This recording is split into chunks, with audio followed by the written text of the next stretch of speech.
মহাপ্রক্রেসি সব জায়গায় চলে না, ঢাকা শহরে বেশি আসি নাই, একবার যা ইচ্ছা তাই করে ফেলবে, ওটা সম্ভব না। মব সব জায়গায় চলে না, ঢাকায় ভেসে আসেনি বলে স্পষ্ট জানিয়ে দিয়েছেন ঢাকা ৮ আসনে বিএনপির প্রার্থী মির্জা আব্বাস। তিনি বলেন, নির্বাচনে দাঁড়িয়ে কোনো অপরাধ করিনি। কিছু কিছু প্রার্থী এমন কথাবার্তা বলছেন, সেগুলো উস্কানিমূলক কথাবার্তা। তার এমন বক্তব্যের পর বিভিন্ন মহলে প্রশ্ন উঠেছে, তবে কাকে ইঙ্গিত করে এমন সতর্কবার্তা দিয়েছেন মির্জা আব্বাস?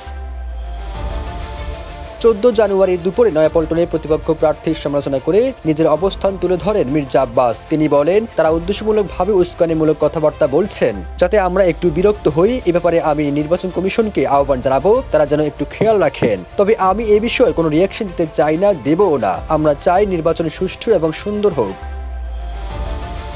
কারো নাম না নিয়ে মির্জা আব্বাস বলেন, কিছু কিছু প্রার্থী এমন কথাবার্তা বলছেন, সেগুলো উস্কানিমূলক কথাবার্তা। তারা নির্বাচন কমিশনের বিধিমালা লঙ্ঘন করে অন্য প্রার্থীর বিরুদ্ধে কথা বলছেন। আপনারা খেয়াল করে দেখবেন, আমি যে আসনে প্রার্থী হয়েছি সে আসনে কিছু কিছু প্রার্থী আমার সম্পর্কে আজেবাজে কথা বলতেছে। তাদেরকে বলবো, আমি ঢাকায় ভেসে আসিনি।